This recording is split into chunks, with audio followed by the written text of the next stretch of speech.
ഇതിപ്പോൾ ഒരു കുറച്ച് കുട്ടികളുടെ മാത്രം ക്രിമിനൽ ആക്ടിവിറ്റി അല്ല എന്ന് പറഞ്ഞല്ലോ. സംഘടനകൾ ഏതെങ്കിലും ഈ കുറ്റകൃത്യത്തിൽ പങ്കാളിയായതായി ശ്രീമതി ഷീബയ്ക്ക് തോന്നുന്നുണ്ടോ? SFIയെ കുറിച്ച് ഇപ്പോൾ വലിയ വിമർശനം രാഷ്ട്രീയ നേതാക്കൾ ഉന്നയിക്കുന്നു. ആ, ആ തരത്തിലുള്ള സംശയങ്ങളുണ്ടോ? അവിടെ വേറെ യൂണിറ്റൊന്നുമില്ല, SFI മാത്രമേ ഉള്ളൂ എന്നാണ് പറഞ്ഞിട്ടുള്ളത് എൻ്റെ അടുത്ത്.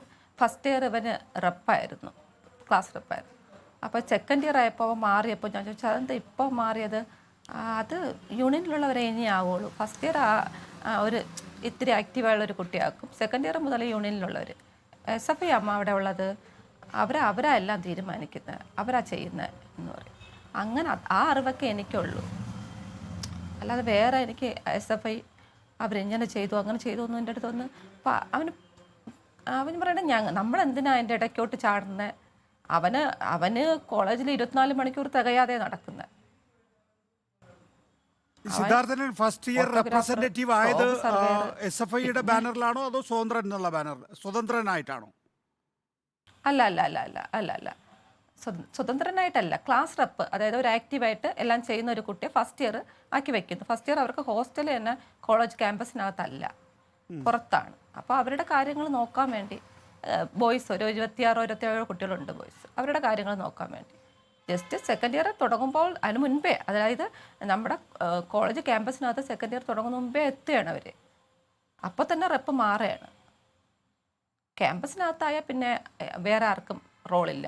SFI യൂണിയൻ അംഗം ഇതായിരിക്കണോ എന്നാ പറഞ്ഞിരിക്കുന്നത്. അപ്പോൾ ഉടനെ അങ്ങ് മാറാം.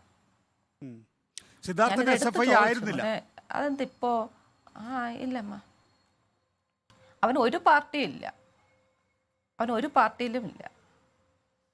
SFI എന്താണെന്നോ KSU എന്താണോ അവനത് അറിയില്ല, അതിനുള്ള സമയമില്ല, അതിൽ പ്രവർത്തിക്കാനോ അല്ലെങ്കിൽ അതിൽ ചെയ്യാനോ. കോളേജിലെ എല്ലാ പ്രവർത്തനങ്ങൾക്കും കൂടെ നിൽക്കുമായിരുന്നു. അതിപ്പോൾ ഒരു പാർട്ടി പ്രവർത്തനം മാത്രമല്ല, എല്ലാ കാര്യങ്ങൾക്കും കൂടെ ഉണ്ടായിരിക്കും. അതിവിടെ ഡീൻ വന്നപ്പോൾ തന്നെ എൻ്റെ അടുത്ത് പറഞ്ഞിട്ടുണ്ട്, അത് ഓടി നടന്നെല്ലാം ചെയ്യുന്ന ഞാൻ കണ്ടിട്ടുണ്ട്. അപ്പോൾ ഞാൻ ചോദിച്ചു, സാറ് അപ്പോൾ ഇതൊന്നും ഈ 3 ദിവസം നടന്ന ഒന്നും അറിഞ്ഞിട്ടില്ലേ എന്ന്. അപ്പോൾ സാർ പറഞ്ഞു, ഇല്ല ഞങ്ങൾക്കൊന്നും അറിയില്ല. അതായത് ഇത് സംഭവം കഴിഞ്ഞ് 8ൻ്റെ എന്നാ സാർ വരുന്ന വീട്ടിൽ, ആ ദിവസം പറയുന്നത് അറിയില്ല, ഞങ്ങളൊന്നും അറിഞ്ഞിട്ടില്ല. അപ്പോൾ നമ്മുടെ ഈ കുട്ടികളെ കൊണ്ട് ആരെ കയ്യിൽ കൊണ്ട് കൊടുക്കും?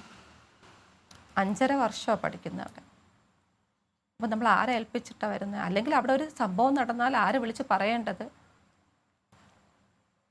ഏതെങ്കിലും ഒരു കോളേജ് മേധാവി, അധ്യാപകരോ ഡീനോ ആരെങ്കിലും, ഒരു PG വിദ്യാർത്ഥിയാണ് ഞങ്ങൾ വിളിച്ച് പറഞ്ഞത്.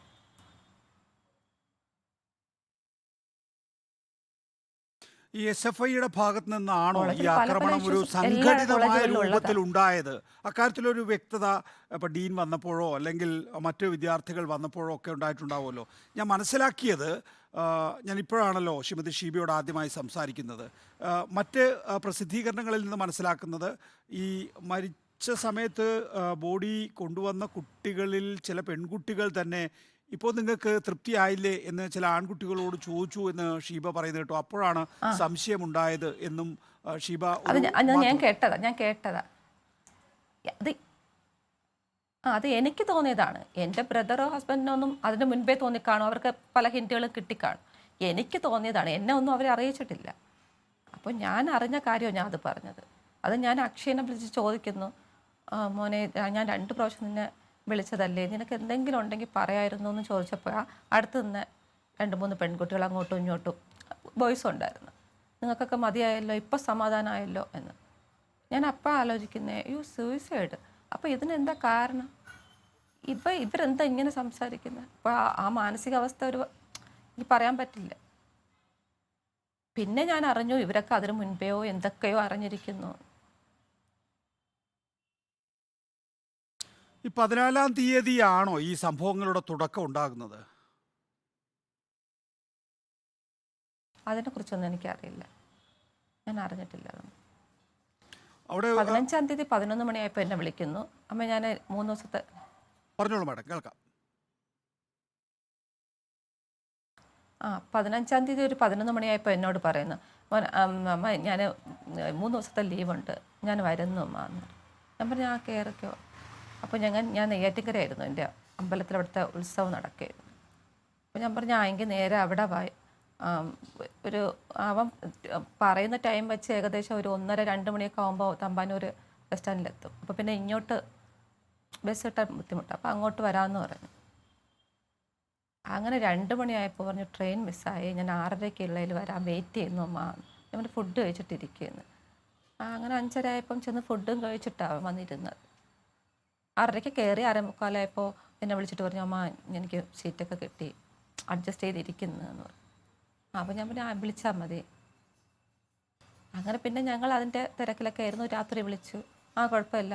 പിന്നെ അവൻ കിടന്ന് ഒന്ന് ഉറങ്ങും, ചാരി ഇരുന്ന് ഉറങ്ങുക എന്തെങ്കിലും ചെയ്യും. ഞാൻ 3:30-4 മണിയാകുമ്പോൾ എത്തണം ആ രീതിയിലാണ് ഞാൻ വിളിച്ച് നോക്കുന്നത്. അപ്പോഴാണ് പറഞ്ഞു അമ്മ ഞാൻ അങ്ങോട്ട് വരുന്നില്ല, ഞാൻ തിരികെ പോകുന്നു. എറണാകുളത്ത് എത്തിയപ്പോൾ റഹാൻ വിളിച്ചു, ഒരു പേപ്പർ ഒന്ന് കൊടുക്കണം. ഇതാ നടന്നു. അപ്പോൾ 14-ാം തീയതി എന്ത് നടന്നെന്ന് എനിക്കറിയില്ല. അഥവാ എന്തെങ്കിലും നടന്നിട്ടുണ്ടെങ്കിൽ അതിന് ഇതാണോ മാർഗങ്ങൾ? അതിന് നിയമങ്ങളില്ലേ? കുറച്ച് കുട്ടികളാണോ ഇതൊക്കെ വിചാരണ ചെയ്യേണ്ടത്? അവനെക്കൂട്ട് കേസെടുക്കുക, എന്തെങ്കിലും ബുദ്ധിമുട്ടുണ്ടെങ്കിൽ കേസെടുക്കുക, അല്ലെങ്കിൽ കോളേജ് അധികൃതർ എന്താണെന്നുള്ളത് ആ കുട്ടിയെ ഡിസ്മിസ് ചെയ്യുക. എന്തെങ്കിലും ഉണ്ടെങ്കിൽ അത്രയ്ക്ക് വലിയ കാര്യം ഇവിടെ നടന്നിട്ടുണ്ടെന്ന് എനിക്കറിയില്ല. അവൻ അതിന് പോകില്ല. അവൻ എന്നും ഫ്രണ്ട്സ് എന്ന് പറഞ്ഞാൽ അല്ലെങ്കിൽ ചേച്ചിമാർ ചേട്ടന്മാർ അവരെ എങ്ങനെയെങ്കിലും സഹായിക്കണം.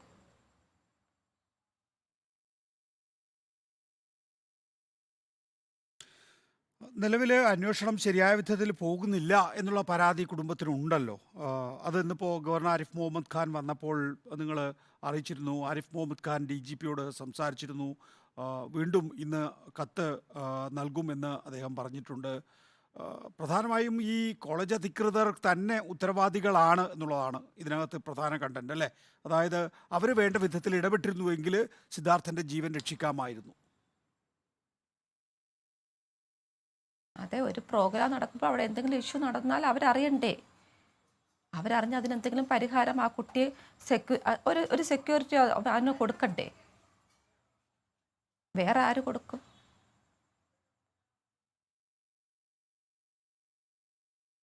ഒരു 600-700 കുട്ടികളുള്ള ഒരു ക്യാമ്പസ്, അത്രയേ ഉള്ളൂ.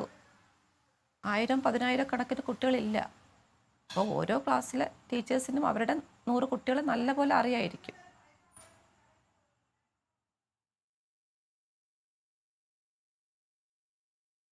അപ്പോൾ അവർക്ക് ഒന്നുകിൽ അവർക്ക് അറിയാമായിട്ട് വെറുതെ ഇരുന്നു, ഇല്ലെങ്കിൽ അവരെടുത്ത് വെറുതെ ഇരിക്കാൻ പറഞ്ഞു.